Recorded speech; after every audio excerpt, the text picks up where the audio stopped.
Hello everybody and welcome to the second part of my top 25 albums, and this time it's live albums. So let's get started.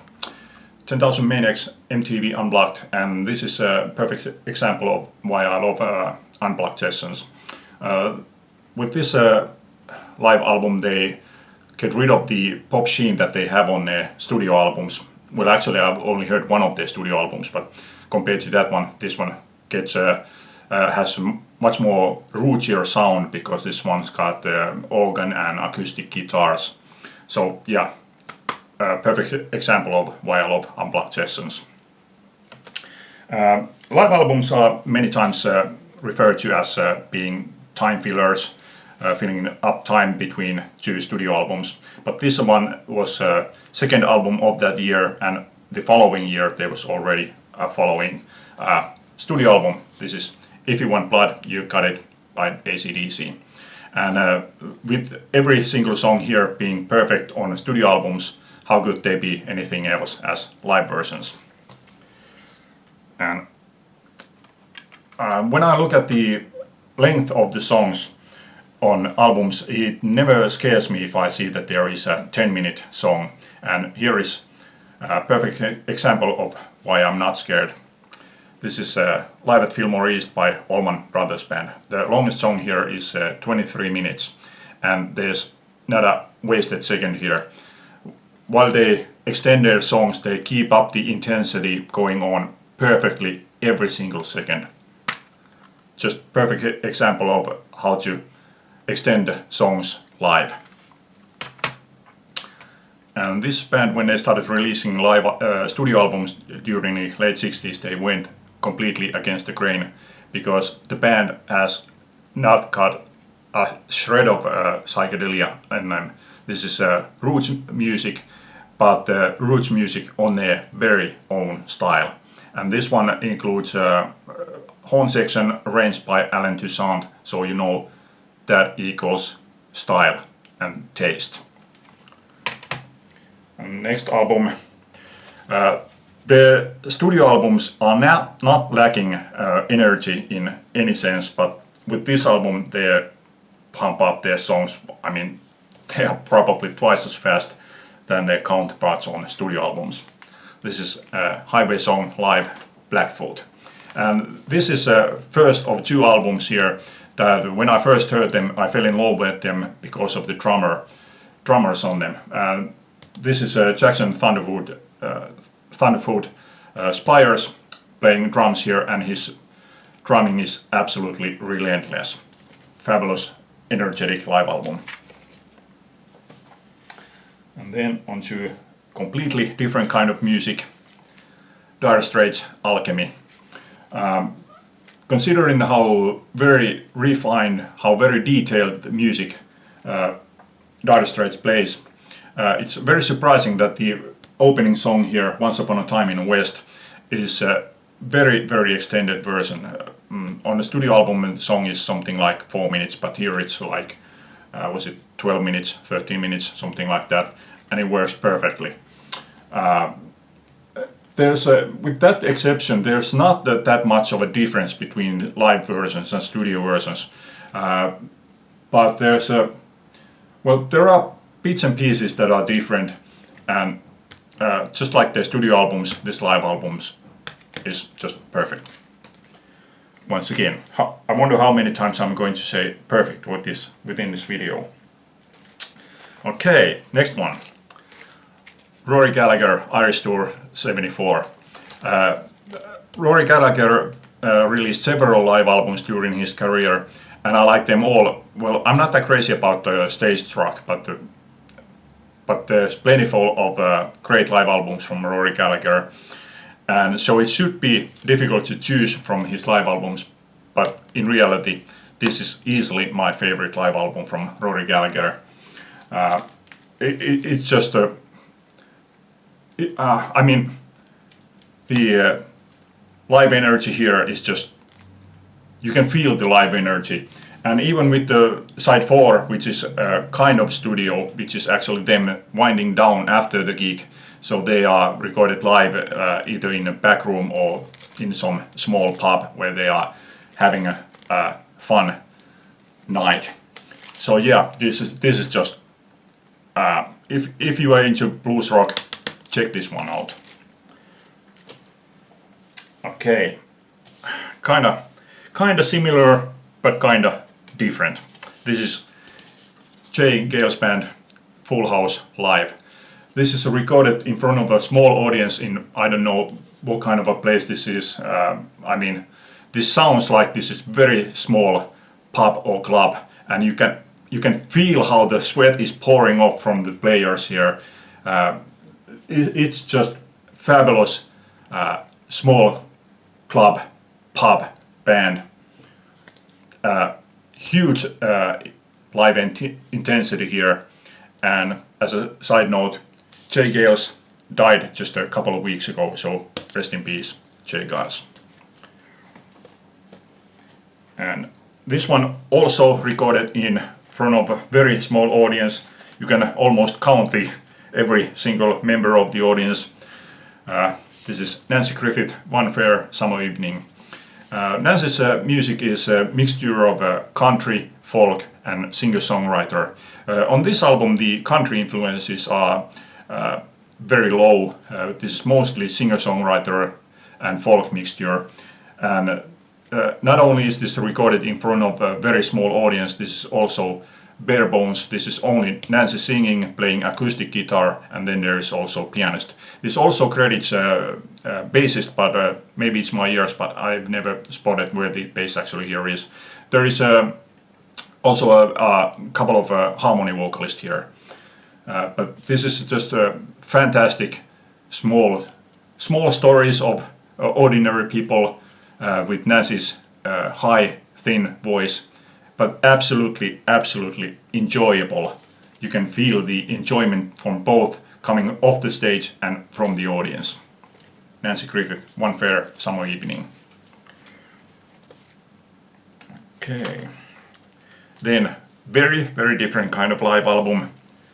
Judas Priest, Unleashed in the East. This is just Judas Priest at their sharpest. These are like knife-sharp versions of all of these songs. Ferocious power on these songs. I mean, live album. I mean, this is like perfect example why I love live albums from heavy metal bands. This is just absolutely ferocious live album. Okay, and then I could have chosen the second part of this album also. This is Kiss Alive. I chose Alive because this is 4 sides live instead of 3 sides on Alive 2. But can you imagine when I heard this being absolutely madly into Kiss, and then I heard this one? I mean, having my brain blown out already by the studio albums, then hearing this one, wow, I mean, I couldn't have gotten any higher than hearing this one. Okay, I've only chosen 2 Finnish live albums into this video, and this one is the first one. Live albums really aren't that big a thing in Finland. I know several bands and artists who have been going on for decades and they have never released live albums. And this band actually weren't going to release live album either. This was not exactly a contract filler because the band had broken up several years before. This was more like a blackmail album from the record company. This is Kolmas Nainen, Rattle and Snake live. Yeah, the band had broken up several years before, and then the record company sent a note to the band saying that we are going to release a live album from you with or without your cooperation. So the lead guitarist Sakari Pesola took it upon himself to create this live album. He listened to tapes from several years and created this album, and it's just fantastic. This is without a doubt my most listened Finnish live album ever. And then this is Little Feat, Waiting for Columbus. I mean, this is just full-on enjoyment by rhythm. They have, it's not exactly New Orleans rhythm that they use, but it's greatly influenced by them. I really don't know how to compare them to anybody. They have their very own style. It's fantastic songs, and the rhythm here is just fantastic. And this double CD expands from the original double album, and with this one, this release includes every song that they played during their tour for this album.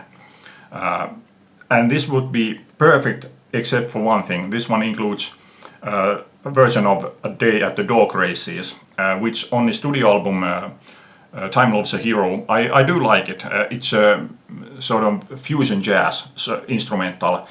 On that studio album it works, but it doesn't work here. This is like, I don't remember, 12 minutes or something, and yeah, doesn't work. But with the exception of that one song, this is perfect. Okay, and then Leonard Skinner, one more from the road. Yeah, Leonard, again, every single one of their studio albums are as good as they can get, and yet this one, well, I could say that this one is even better. I don't know how to say. Yeah, their studio albums are as good as they can get, but I could still say that this one goes one further. Second example of why Unplugged sessions were so fantastic. Nirvana, MTV Unplugged in New York. Yeah, hard to imagine that they did Unplugged sessions, and even harder to imagine, but this works perfectly. These acoustic renditions of their songs, and also cover songs, they do several covers here. It works just absolutely fantastic. Even if you are not into Nirvana studio albums, give a listen to this one. This is as far away from their studio albums as possible. And next one was, in a way, a bit surprising. I always say that I prefer Dio period Black Sabbath to Ozzy period, but I didn't choose Live Evil. I didn't choose Neon Nights. I chose Ozzy Osbourne Randy Rhoads tribute. This is live versions of the songs from the first two Ozzy Osbourne solo albums, and I mean, this is just fantastic. Randy Rhoads is playing, as well as the whole band playing, Ozzy singing. Songs here, live versions here. Yeah, this is just fabulous album. And okay, out of the all of the bands here, I could say that this next one is like the most obvious one, where I consider their live album to be their career pinnacle. This is Ramones' It's Alive. Truthfully, the difference between their live and studio versions is not really big. It's not nowhere near as much more energetic like the Blackfoot versions, where the difference is huge. There is a difference here, but it's not that big. But even that little difference makes a huge difference. This is absolutely their pinnacle, and what makes it more amazing is that this album was shelved for over a year before it was released. But yeah, this is absolutely essential Ramones album. If you are into Ramones, you need to hear this album. And then a different to the other end of the spectrum. This is Rolling Stones' Still Life. Yeah, whereas Ramones added some more energy to their songs, Rolling Stones goes the other way with this album. I know that a lot of people actually hate this album. They think that this is a worst Rolling Stones album, but I've always loved this album. This was my introduction to Rolling Stones, but I didn't start listening to Rolling Stones at this point. It took me several more years until I started listening to them. So this wasn't so influential to me in the beginning. But I love this album. The playing is really like loose. It's slower than the studio counterparts, but it's really the looseness of their playing that really endears me to this album, Still Life. And then the second live album in which I fell in love with the drummer. This is Saxon, The Eagle Has Landed. Yeah, the drumming here was just fabulous when I first heard this album. I was just completely taken by the drumming here. To this day, obviously, I still love the drumming, but the songs here also are just first-rate songs. Saxon at their peak. And this next album was one of the very last albums that I chose into this video, but it's a classic, Scorpions' Tokyo Tapes. With these songs, they sort of smooth out a little bit the psychedelic feel of the studio counterparts, adding a bit more energy, making them a bit more straightforward, but still keeping the sort of mysterious vibe to them. The only downside with this album are the two 50s rock and roll covers, Hound Dog and Long Tall Sally.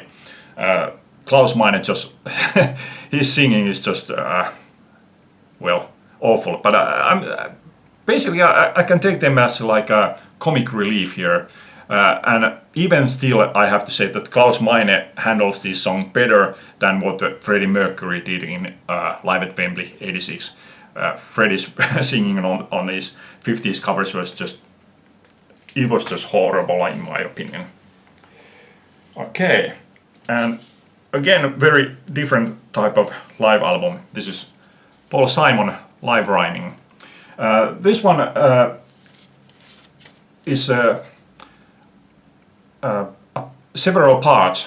Some of the songs are just Paul with his acoustic guitar. Some of the songs are with the full band.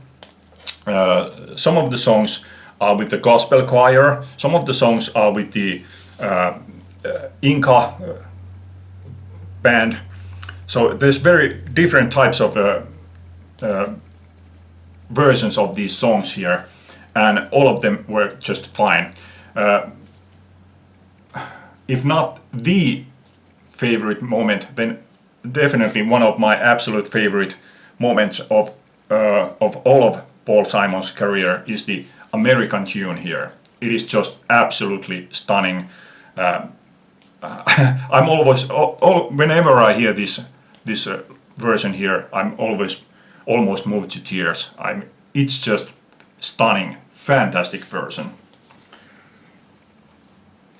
And then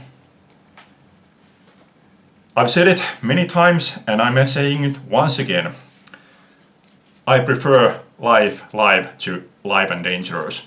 And the reason why I prefer this one is that whereas Live and Dangerous would be absolutely perfect if it were a single album, this one is perfect as four-sided album.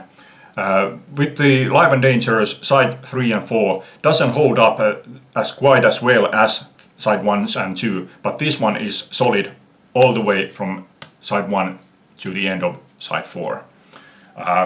I have to admit that having read several very scathing reviews of this album, I gave a very thorough listen to this, and I did notice that there were like differences between the quality of the recordings, and there were a couple of songs where Phil's voice was really scratchy, really didn't sound that good, but they were, in my opinion, they were minor things, because overall this is four sides of Thin Lizzy in very, very good form.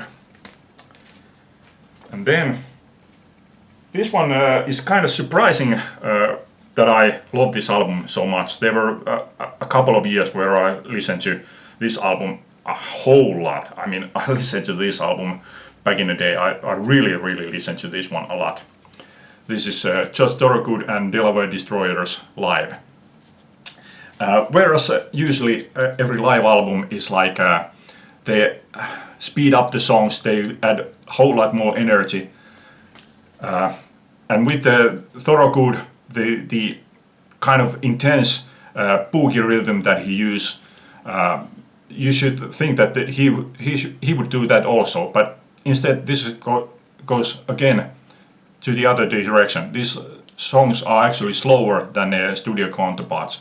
But for whatever reason, I absolutely adore this album. I mean, it's just... yeah, this is probably my favorite Thorogood album of all. Well, sharing top spot possibly, but yeah, I love this album. And then I love 70s, 80s heavy metal, hard rock. I love blues rock. So when those two meet, is there any other possibility than me loving this album? No, of course not. Whitesnake, Live in the Heart of the City. Bluesy, hard rock at its very best. Double album.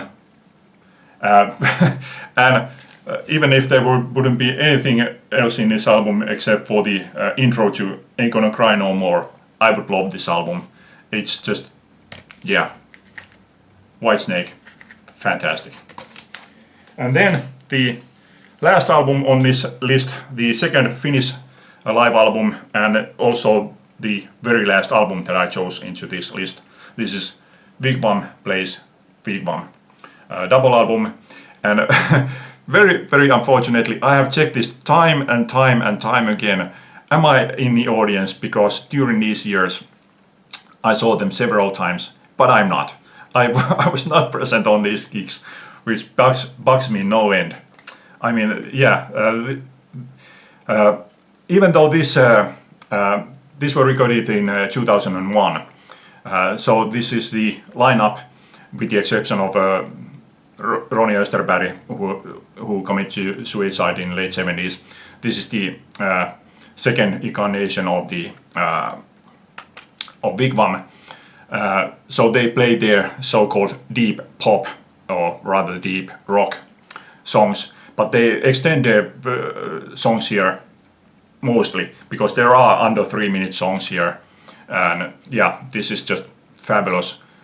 Whether they are playing short songs or extending them very far, giving them their prog rock origins a peak, let's say. But yeah, I haven't listened to this so that many times, but yeah, it's live album as it should be. Okay, I should wonder how many times I have said perfection during this video, but let's say once more, perfection. So hope you enjoyed this one. Leave a comment. Thanks for watching. Bye.